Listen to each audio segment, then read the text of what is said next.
दोस्तों, आज आईपीएल 2026 का एक और महामुकाबला कोलकाता नाइट राइडर्स और गुजरात टाइटंस की टीम के बीच में खेला गया और यह मुकाबला बेहद ही रोमांचक और सांसों को रोक देने वाला देखने को मिला। इस मैच में कभी लग रहा था कि कोलकाता जीतेगी तो कभी लग रहा था कि गुजरात की टीम इस मुकाबले में बाजी मार जाएगी, लेकिन फिर लास्ट में जो कुछ हुआ उसने सभी को हैरान कर दिया। तो ऐसे में आज हम आपको इस वीडियो में कोलकाता और गुजरात की टीम के बीच में खेले गए इस रोमांचक मैच का पूरा हाइलाइट्स बताएंगे। तो ऐसे में आप इस वीडियो को अंत तक जरूर देखिएगा और अगर आपको भी ये मैच पसंद आया हो तो इस वीडियो को एक लाइक जरूर कर लीजिएगा। इस वीडियो का लाइक टारगेट 1000 लाइक्स का है। दोस्तों, आईपीएल 2026 का 25वां मुकाबला गुजरात टाइटंस और कोलकाता नाइट राइडर्स के बीच अहमदाबाद के नरेंद्र मोदी स्टेडियम में खेला गया, जहां माहौल पूरी तरह जोश और उत्साह से भरा हुआ था। जिसके बाद टॉस की अहम घड़ी आई और गुजरात टाइटंस के कप्तान शुभमन गिल ने सिक्का अपने नाम किया। उन्होंने बिना देर किए पहले गेंदबाजी करने का फैसला लिया, जो आगे चलकर बिल्कुल सही साबित होता दिखा। जिसके बाद में कोलकाता की टीम पहले बल्लेबाजी करने के लिए मैदान पर आई, जहां केकेआर की टीम के लिए पारी की शुरुआत ओपनर टीम साइफर्ट और अजिंक्य रहाणे ने की, तो वहीं गुजरात की ओर से पहला ओवर लेकर आए मोहम्मद सिराज और उन्होंने आते ही अपना असर दिखा दिया। ओवर की दूसरी गेंद पर टीम साइफर्ट ने जरूर कवर की दिशा में एक शानदार चौका लगाकर अपने इरादे जाहिर किए, लेकिन सिराज ने तुरंत जवाब दिया। ओवर की चौथी गेंद पर उन्होंने अजिंक्य रहाणे को कगिसो रबाड़ा के हाथों कैच आउट करा दिया। रहाणे बिना खाता खोले ही पवेलियन लौट गए, जिससे कोलकाता को शुरुआती झटका लगा। अब मैदान पर आए अंगकृष रघुवंशी, जिन्होंने आते ही आक्रामक अंदाज दिखाया। ओवर की आखिरी गेंद पर उन्होंने कट शॉट खेलते हुए चौका लगाया। पहले ओवर से कुल 9 रन आए और एक बड़ा विकेट गिरा, जिससे मैच की दिशा का अंदाजा लगने लगा। जिसके बाद दूसरा ओवर लेकर आए कगिसो रबाड़ा और ये ओवर पूरी तरह उतार चढ़ाव से भरा रहा। टीम साइफर्ट ने इस ओवर में शानदार पुल शॉट खेलते हुए डीप मिड विकेट के ऊपर से एक जबरदस्त छक्का जड़ दिया। इसके बाद अंकृष रघुवंशी भी पीछे नहीं रहे और उन्होंने थर्ड मैन की दिशा में चौका लगाकर दबाव कम करने की कोशिश की, लेकिन रबाड़ा ने शानदार वापसी की और ओवर की आखिरी गेंद पर रघुवंशी को विकेट कीपर जोश बटलर के हाथों कैच आउट करा दिया। रघुवंशी ने 4 गेंदों में 8 रन बनाए और आउट हो गए। अब केकेआर की टीम के लिए नंबर 4 पर बल्लेबाजी करने क्रीज पर आए कैमरन ग्रीन, लेकिन तीसरे ओवर में मोहम्मद सिराज ने एक बार फिर अपनी कसी हुई गेंदबाजी से बल्लेबाजों को बांध कर रखा। इस ओवर में केवल 3 रन ही बने, जिससे केकेआर के बल्लेबाजों पर दबाव बढ़ता गया। वहीं फिर चौथे ओवर में फिर से कगिसो रबाड़ा गेंदबाजी करने आए। इस बार टीम साइफर्ट ने उनका स्वागत कवर की दिशा में शानदार चौके के साथ किया। ऐसा लग रहा था कि वो पारी को संभालने की कोशिश कर रहे हैं, लेकिन रबाड़ा ने फिर बाजी मार ली। ओवर की आखिरी गेंद पर कगिसो रबाड़ा ने साइफर्ट को कवर पॉइंट पर ग्लेन फिलिप्स के हाथों कैच आउट करा दिया, जहां साइफर्ट एक बड़ा शॉट खेलने से चूक गए। टीम साइफर्ट ने 14 गेंदों पर 19 रन बनाए, लेकिन अपनी टीम को मजबूत शुरुआत नहीं दे पाए। अब कोलकाता की टीम के लिए मैदान पर उतरे रोमन पॉवेल, जिनसे बड़ी पारी की उम्मीद थी, लेकिन 5वें ओवर में मोहम्मद सिराज ने एक बार फिर अपनी सटीक लाइन और लेंथ से बल्लेबाजों को पूरी तरह जकड़ लिया। इस ओवर में केवल 4 रन बने और केकेआर के बल्लेबाज रन बनाने के लिए संघर्ष करते नजर आए। अब पावर प्ले का आखिरी ओवर लेकर आए कगिसो रबाड़ा। इस ओवर में कैमरन ग्रीन और रोमन पॉवेल ने कोई जोखिम नहीं लिया और सिर्फ 1 रन ही बना सके। गुजरात के गेंदबाजों ने शानदार अनुशासन के साथ गेंदबाजी की और केकेआर को खुलकर खेलने का कोई मौका नहीं दिया। इस तरह पावर प्ले के अंत तक कोलकाता नाइट राइडर्स की टीम ने 3 विकेट के नुकसान पर सिर्फ 37 रन बनाए। लेकिन फिर पावर प्ले खत्म होते ही मुकाबले का रंग थोड़ा बदलता हुआ नजर आया, क्योंकि अब क्रीज पर मौजूद रोमन पॉवेल ने अपने इरादे साफ कर दिए थे। जहां 7वां ओवर लेकर आए प्रसिद्ध कृष्णा, लेकिन इस बार पॉवेल पूरी तरह हमलावर मूड में दिखे। ओवर की एक गेंद पर उन्होंने लॉन्ग ऑन के ऊपर से शानदार 84 मीटर लंबा छक्का जड़ दिया, जिसने दर्शकों को रोमांचित कर दिया। इस ओवर से कुल 11 रन आए और इसके साथ ही कोलकाता नाइट राइडर्स के ऊपर से थोड़ा दबाव कम होता हुआ नजर आया। इसके बाद 8वां ओवर करने के लिए अशोक शर्मा को गेंद थमाई गई, लेकिन पॉवेल के तेवर बिल्कुल भी बदलने वाले नहीं थे। उन्होंने इस ओवर में भी आक्रामक बल्लेबाजी जारी रखी। पहले उन्होंने डीप मिड विकेट के ऊपर से एक शानदार छक्का लगाया, जिससे गेंद सीधे स्टैंड में जा गिरी। इसके तुरंत बाद अगली ही गेंद पर पॉवेल ने बैकवर्ड पॉइंट की दिशा में जोरदार चौका जड़ दिया। उनकी इस ताबड़तोड़ बल्लेबाजी ने गुजरात के गेंदबाजों को दबाव में डाल दिया। इसी ओवर के दौरान केकेआर का स्कोर 50 रन के पार पहुंच गया, जिससे टीम को थोड़ी राहत मिली। अब 9वें ओवर में एक बार फिर प्रसिद्ध कृष्णा गेंदबाजी करने आए। इस बार कैमरन ग्रीन ने भी आक्रामक रुख अपनाने का फैसला किया। ओवर की पहली ही गेंद पर ग्रीन ने डीप मिड विकेट की दिशा में शानदार चौका लगाकर अपने इरादे जाहिर किए। हालांकि प्रसिद्ध कृष्णा ने बेहतरीन वापसी करते हुए अगली 5 गेंदों पर सिर्फ 6 रन ही दिए, जिससे रणगति पर कुछ हद तक नियंत्रण बना रहा। अब बारी थी 10वें ओवर की, जिसमें गुजरात के सबसे भरोसेमंद स्पिनर राशिद खान अपने स्पेल का पहला ओवर लेकर आए। लेकिन इस ओवर में भी बल्लेबाजों ने उन्हें आसानी से नहीं खेलने दिया।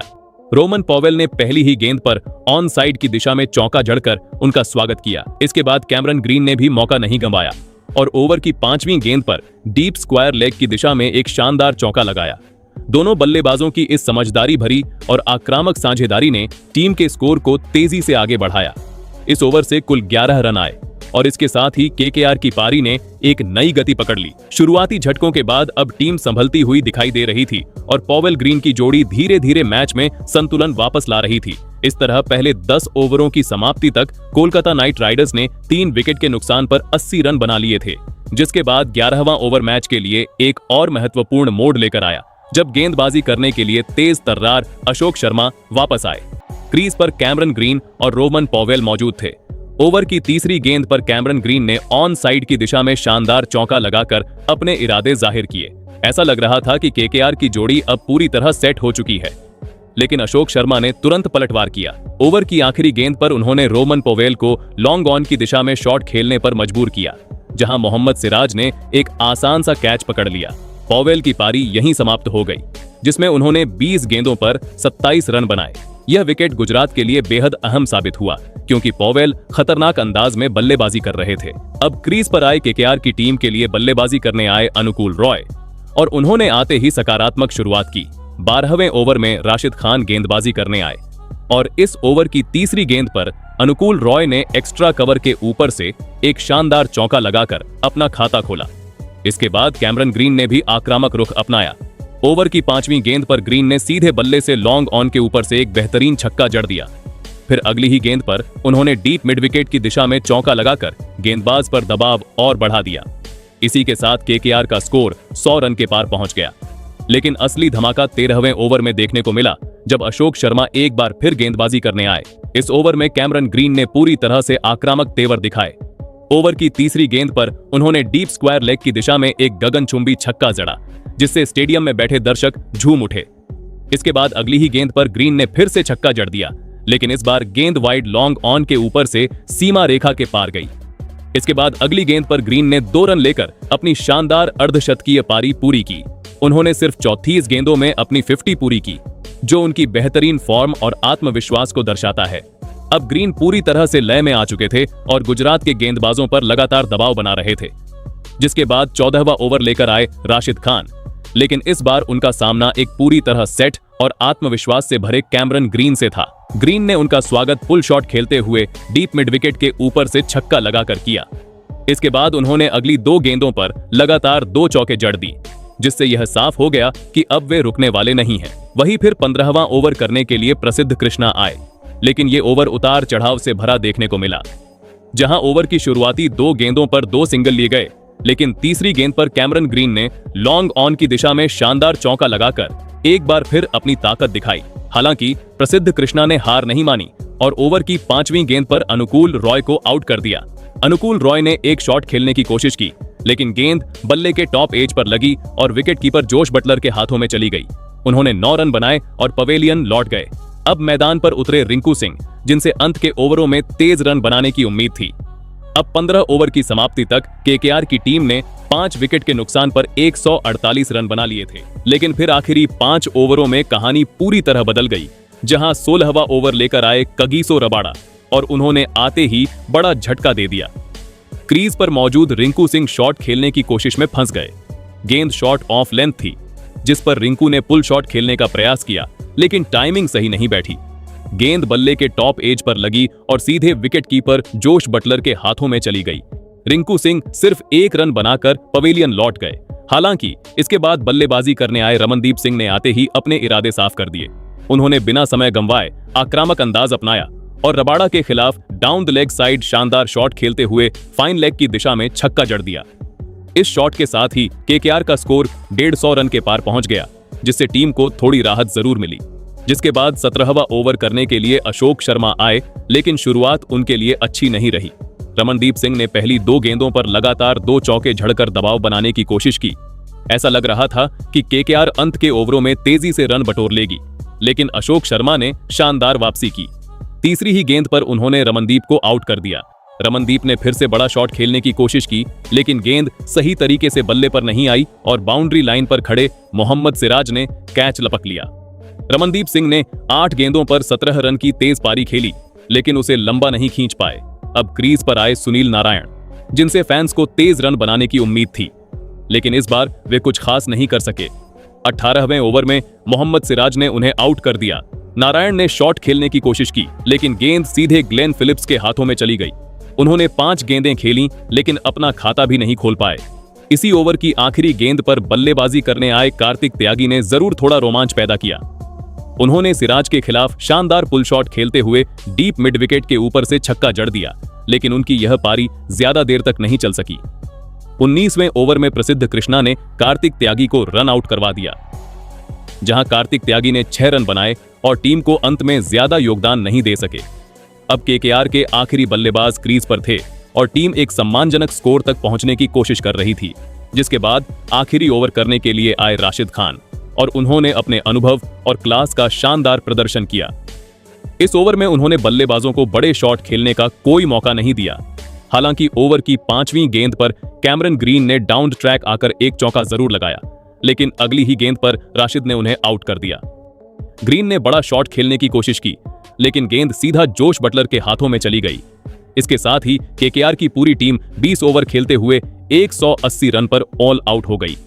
कैमरन ग्रीन इस पारी के हीरो रहे, जिन्होंने 55 गेंदों पर 79 रन की शानदार पारी खेली और टीम को मुश्किल स्थिति से निकालकर मजबूत स्कोर तक पहुंचाया। अब गुजरात टाइटंस के सामने जीत के लिए 181 रन का लक्ष्य था, जिसके बाद गुजरात की टीम इस बड़े लक्ष्य का पीछा करने के लिए मैदान पर उतरी, जहां टीम की तरफ से साई सुदर्शन और कप्तान शुभमन गिल पारी की शुरुआत करने आए। दूसरी ओर कोलकाता की टीम के लिए पहले ओवर में गेंदबाजी की जिम्मेदारी वैभव अरोड़ा ने संभाली। वैभव ने शुरुआत काफी सधी हुई और अनुशासित लाइन लेंथ के साथ की, जिससे बल्लेबाजों को खुलकर खेलने का ज्यादा मौका नहीं मिला। लेकिन इसके बावजूद शुभमन गिल ने अपनी क्लास दिखाते हुए मिड ऑफ के ऊपर से एक शानदार चौका जड़ दिया, जिसके चलते पहले ओवर से कुल 9 रन आए और गुजरात ने सकारात्मक शुरुआत कर ली। इसके बाद दूसरे ओवर में गेंदबाजी के लिए कार्तिक त्यागी आए। उन्होंने शुरुआत में जबरदस्त कंट्रोल दिखाया और पहली 4 गेंदों पर बल्लेबाजों को पूरी तरह से बांध कर रखा। ऐसा लग रहा था कि यह ओवर काफी किफायती रहेगा, लेकिन ओवर की आखिरी 2 गेंदों पर शुभमन गिल ने अचानक गियर बदल दिया। उन्होंने लगातार 2 चौके जड़ दिए, पहला कवर और मिड ऑफ के बीच से और दूसरा पॉइंट की दिशा में। इस तरह दबाव को पूरी तरह खत्म करते हुए गुजरात ने रणगति बनाए रखी। लेकिन असली धमाका तो तीसरे ओवर में देखने को मिला, जब गेंदबाजी करने आए अनुकूल रॉय। इस ओवर में गुजरात के बल्लेबाजों ने पूरी तरह से आक्रमण का रुख अपना लिया। ओवर की दूसरी गेंद पर शुभमन गिल ने एक्स्ट्रा कवर के ऊपर से एक लंबा और शानदार छक्का जड़ा। इसके बाद साई सुदर्शन भी पीछे नहीं रहे। उन्होंने ओवर की चौथी और छठी गेंद पर 2 बेहतरीन छक्के जड़ दिए। इस ओवर में कुल 20 रन आए और गुजरात की टीम ने मैच पर पकड़ बनानी शुरू कर दी। अब तेजी से बढ़ती रन गति को रोकने के लिए कप्तान अजिंक्य रहाणे ने चौथे ओवर में सुनील नारायण को गेंद थमाई। नारायण ने अपनी कसी हुई गेंदबाजी से बल्लेबाजों को बांध कर रखा। उन्होंने शानदार लाइन और लेंथ के साथ गेंदबाजी की, जिससे बड़े शॉट लगाना मुश्किल हो गया। हालांकि साई सुदर्शन ने इस ओवर में एक चौका जरूर लगाया, लेकिन फिर भी इस ओवर से सिर्फ 5 रन ही आए, जो केकेआर के लिए राहत की बात थी। जिसके बाद 5वां ओवर लेकर एक बार फिर वैभव अरोड़ा आए, लेकिन इस बार शुभमन गिल पूरी तरह से आक्रामक मूड में नजर आए। ओवर की दूसरी गेंद पर वैभव ने एक स्लोअर गेंद डाली, लेकिन गिल ने उसे पढ़ लिया और सीधे मैदान के बीचों बीच एक शानदार छक्का जड़ दिया। इसी के साथ गुजरात का स्कोर 50 रन के पार पहुंच गया। फिर ओवर की आखिरी गेंद पर गिल ने डीप बैकवर्ड स्क्वायर लेग की दिशा में एक और चौका जड़कर अपनी शानदार फॉर्म का प्रदर्शन किया। अब गुजरात के लिए रन बेहद तेजी से आ रहे थे, लेकिन पावर प्ले का आखिरी ओवर लेकर फिर से सुनील नारायण आए और उन्होंने आखिरकार गुजरात को पहला झटका दे दिया। ओवर की पहली ही गेंद पर साई सुदर्शन ने स्लॉग स्वीप खेलने की कोशिश की, लेकिन गेंद बल्ले का ऊपरी किनारा लेकर हवा में चली गई। शॉर्ट फाइन लेग पर खड़े कार्तिक त्यागी ने बिना कोई गलती किए आसान सा कैच पकड़ लिया। सुदर्शन 16 गेंदों में 22 रन बनाकर आउट हो गए और गुजरात की टीम को पहला झटका लग गया। साई सुदर्शन के आउट होने के बाद बल्लेबाजी करने आए जोश बटलर, जिन्होंने आते ही चौका लगाकर अपने इरादे साफ कर दिए। बटलर ने आते ही आक्रमण जारी रखा और ओवर की आखिरी 4 गेंदों में एक छक्का और एक चौका भी जड़ दिया। हालांकि इस ओवर में एक विकेट जरूर गिरा, लेकिन 14 रन भी आए।